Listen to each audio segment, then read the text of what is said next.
Bismillahirrahmanirrahim.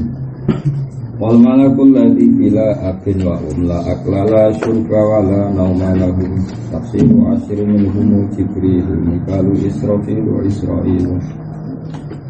Wal malakut malaikat iku alladzi iku makhluke pangeran. Jadi di antara sifat pokoknya malaikat iku alladzi iku makhluke pangeran sing bila abin kang tanpa bapak wa ummin lan tanpa ibu. La akla kang ora ana dari wujud wala la syurba ora ana ngunjuk itu wujud. La akla ora ana dari wujud wala syarba wala syurba samin. Ora ana ngunjuk itu wujud wala ana malan ora ana turu iku wujud langsung kedhi para malaikat. Malaikat itu makhluk sing sifat dasarnya apa? Tanpa bapak, tanpa ibu, tidak makan, tidak minum, juga enggak apa? Hidup. Ya Allah, Jibril bin Sopo. Terus para malaikat bangkong ya Allah. Mana malaikat apa? Bangkong ya Allah.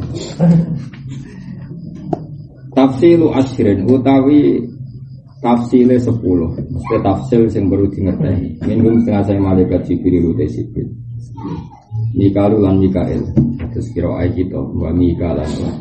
Wa Mikalu lan Mikael. Israfil lan Israfil, Israil lan Israil.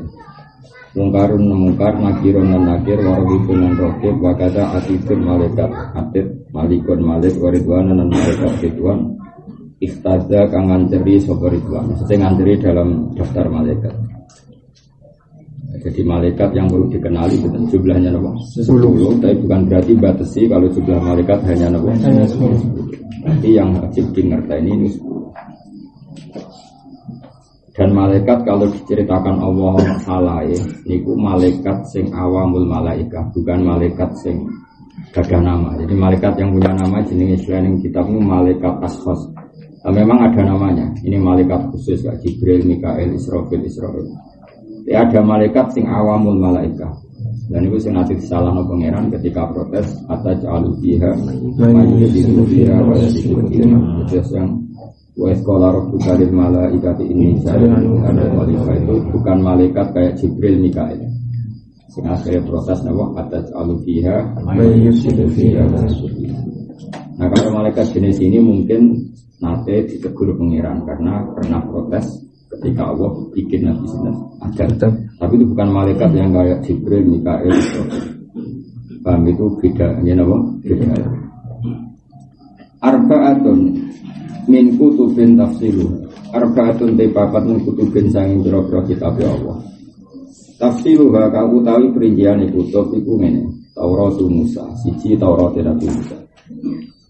Bil huda kang petunjuk tanziluha te turune Taurat. Zaburu Dawud lan Zabure Nabi Dawud.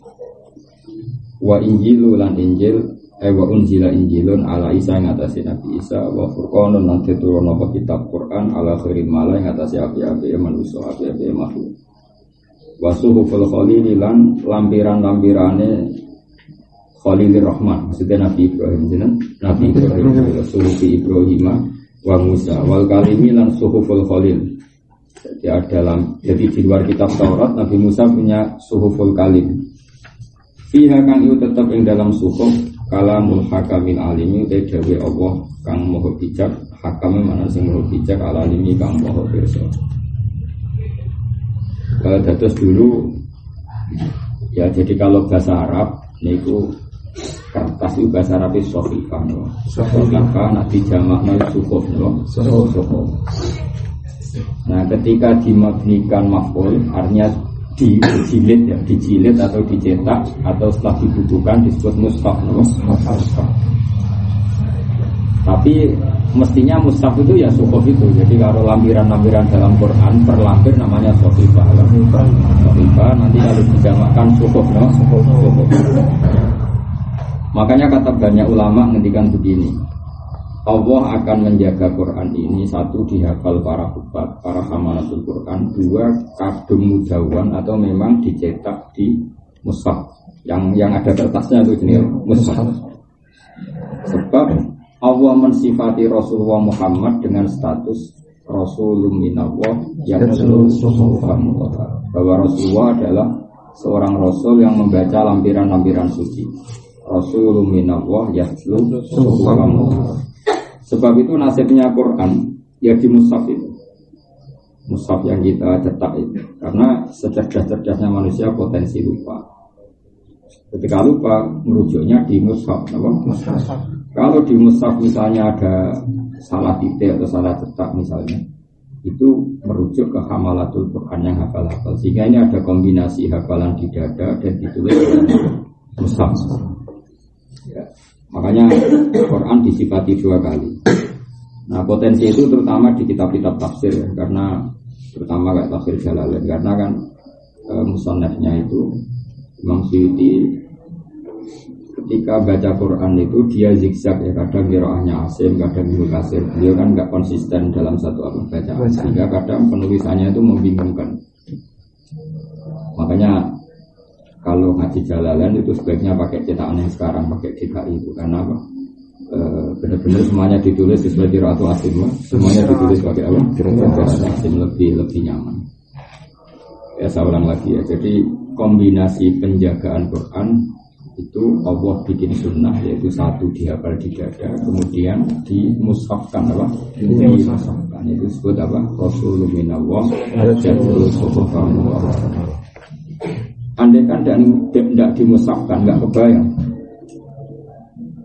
kebayang, karena Rasulullah ketika wafat itu tentu banyak riwayat, mulai riwayat yang absolut, yang sah, sampai riwayat hoax, kayak riwayat-riwayatnya orang Syiah itu macam-macam, sehingga dibutuhkan otoritas yang